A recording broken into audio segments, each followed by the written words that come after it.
एक किसान था और एक उसकी घरवाली थी। घर में दो जने ही थे। पति पत्नी दोनों ही गर्म स्वभाव के थे। अरे राम, ये तो अब तक सो रहा है। अरे कुंभकर्ण, अब तो जाग जाओ। देखो बाहर जाकर सूरज कितना चढ़ाया है। खेतों में काम नहीं करना है क्या? तो क्या हुआ? सूरज का रोजाना का काम है। वह तो ऐसे ही निकलता है। सारा दिन खेतों में काम करता हूँ, रात को सोने भी नहीं देती। जिक जिक जिक जिक पीछे लगी रहती है। अरे भगवान, अब रात नहीं है, दिन निकल आया है। ठीक है ठीक है, ज्यादा जिक जिक मत कर और अपना काम कर ले जा। तभी किसान की पत्नी घर का काम करने लग जाती है। और ऐसा करना, अब मैं खेतों पे जा रहा हूँ, मेरे लिए खाना बनाकर ले आना और ज्यादा देर मत लगाना।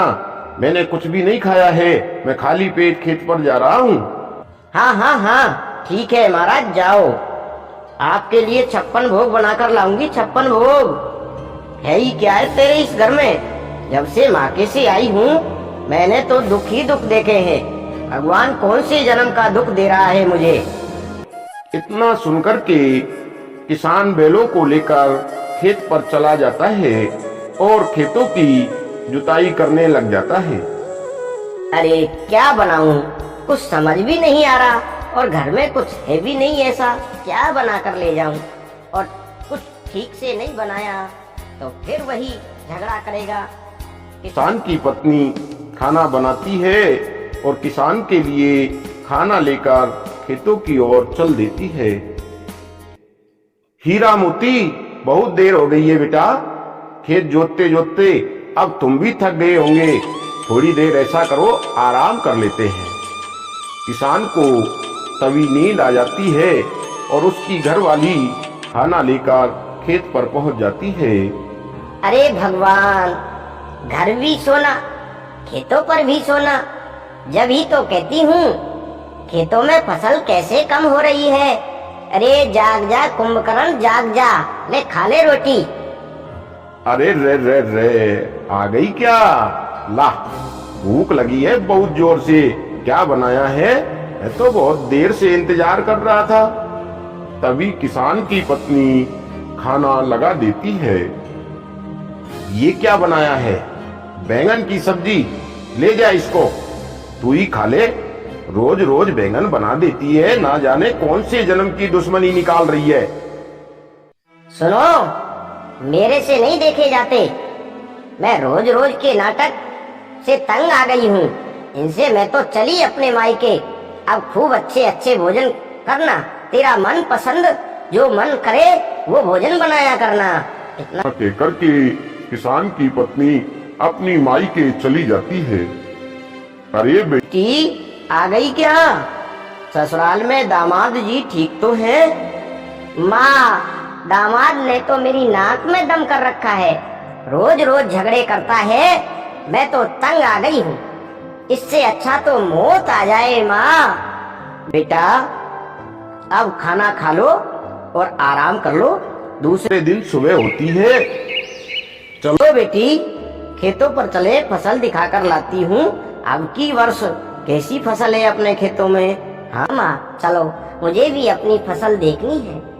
जब दोनों माँ बेटी रास्ते में जा रही थी, तभी उनको गांव की एक बुढ़िया मिली।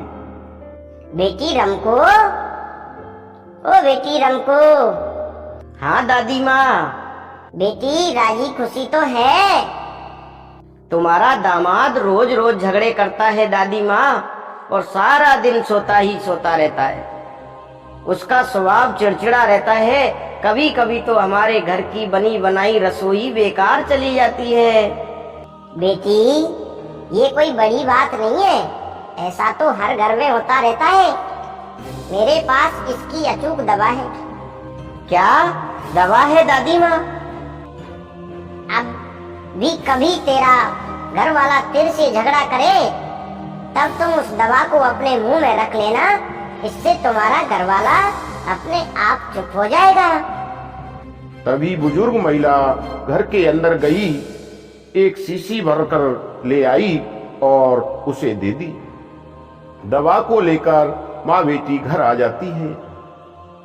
बेटी, दवा को टाइम से टाइम लेती रहना, आपके घर का झगड़ा शांत हो जाएगा।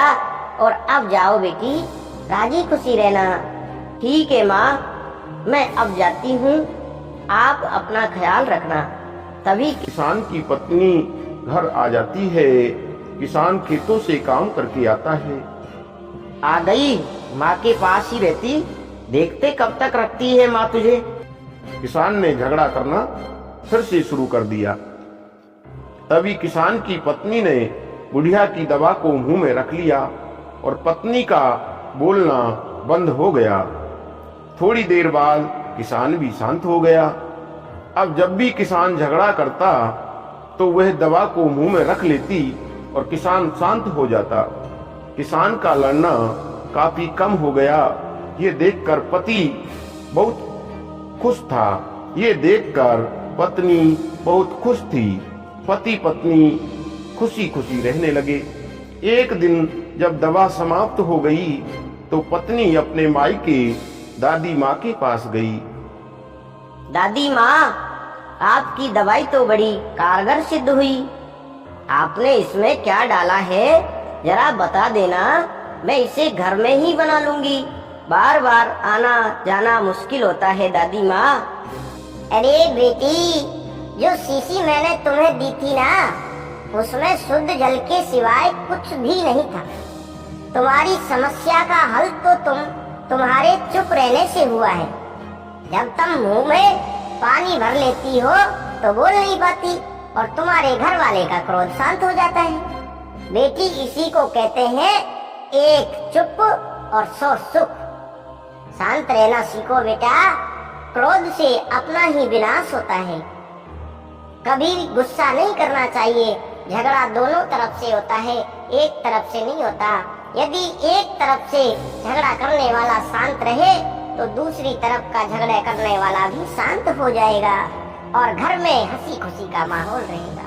क्रोध से स्वयं का ही नाश होता है, इसलिए हमें क्रोध नहीं करना चाहिए बेटी। और इसको आगे भी याद रखना, एक चुप 100 सुख।